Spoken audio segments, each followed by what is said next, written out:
Iran's military arsenal may be no match for the United States in terms of technology, glitz and firepower, but Tehran makes up for it with tactics and numbers in strategic places, experts say. Here's breakdown of how some of its key elements work. Missile forces as Iranian strikes against bases housing U.S. troops in Iraq on Wednesday show. Tehran has developed some dependable ballistic missiles. The strikes demonstrate Iran's ballistic missiles have accurate and precise guidance systems, said Carl Schuster, former director of operations at the U.S.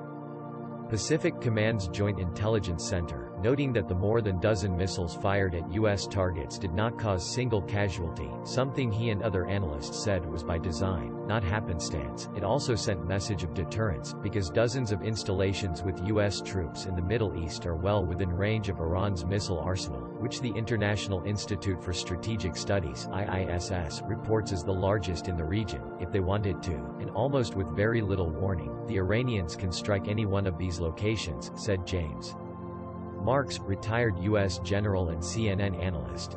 About 60,000 U.S. troops are at risk, he said. A November report from the IISS also notes that any attempt by the U.S. to take out Iran's missiles faces huge challenges. Iran relies on mobile launchers and tunnels to increase missile survivability, and its launching pads are scattered throughout the country. These factors complicate enemy preemption or prevention, it said. Naval power. While the U.S. Navy has big ships bristling with the latest technology, Iran takes decidedly different approach on the water, swarm tactics. In highly visible military exercise in 2015, naval forces from Iran's Islamic Revolution Guards Corps used 100 small boats to blast replica of the aircraft carrier USS Nimitz in the Persian Gulf. Troops aboard the small boats fired shoulder-launched missiles, rockets and mortars at the Nimitz replica, with photos showing it erupting in fire and smoke. The IISS report says Iran could have 3,000 to 5,000 of these small boats and the perfect spot to use them. The Strait of Hormuz at the entrance to the Persian Gulf, surprise, confusion and speed are essential to their effectiveness, and the confined space of the Strait of Hormuz, which is only about 32 kilometers (20 miles) across at its narrowest point, increases the probability of successful swarm attack, the IISS report said. During those 2015 exercises, Iran also practiced laying sea mines. It was an Iranian mine that almost sank the frigate USS Samuel B. Roberts in the Persian Gulf in 1986. Schuster says that mine used World War technology, but during the 2015 war games, an Iranian commander said it had developed even better know-how. We have the most advanced sea mines which cannot be imagined by the Americans, said Rear Admiral Ali Fadavi, then commander of the Iranian Naval Forces. Iran plays the numbers game with mines too.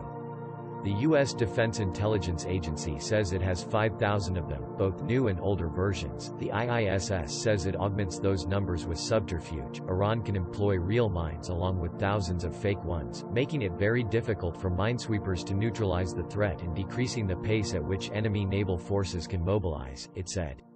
Air defense is the beginning of any large-scale U.S. air attack on Iran would likely involve suppression of its air defense sites, according to Schuster, but Iran knows this and has developed its own advanced mobile air defense system with integrated radars and missiles that could even target the highest-flying U.S. aircraft. According to the IISS, the system, called Savam-e-Khordad, facilitated Iran's shootdown of U.S. drone in June. IISS says, since 2017, Iran has possessed long-range SA-20 sea surface-to-air missiles provided by Russia, according to the U.S. Defense Intelligence Agency, which calls the system Iran's most capable component of its integrated air defense system in its 2019 assessment of Tehran's military. Unconventional forces and proxies. When U.S. airstrike killed General Qasem Soleimani on January 3, Iran lost the head of its military operations outside its borders.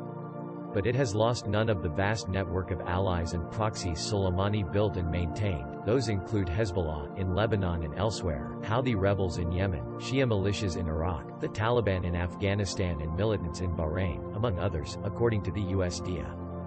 They are armed by Iran with everything from rifles to rockets to drones, the DIA says, and according to some analysts, they give Tehran the upper hand in any regional conflict. Iran has tipped the balance of effective force in the Middle East to its advantage by developing sovereign capability to conduct warfare through third parties. John Chipman, Director General and Chief Executive of the IISS, wrote in commentary last November, Iran has earned the respect and loyalty of its proxies by surviving 40 years as an outlaw and alternative to the world order, and Iranian adversaries have no effective way to stop these proxy forces, Chipman said. Schuster said proxies expand Iran's combat reach well beyond its borders. He pointed to the Bab el-Mandeb Strait, which connects the Red Sea to the Indian Ocean and is off the coast of Yemen, where the Tehran-allied Houthis control territory.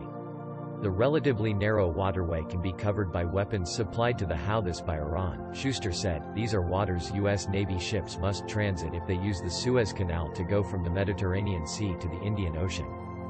Schuster said the Houthis could roll someone up on the coast, pop off bunch of rockets at U.S. ships transiting through there, and even if they don't get an exact hit, it sends message.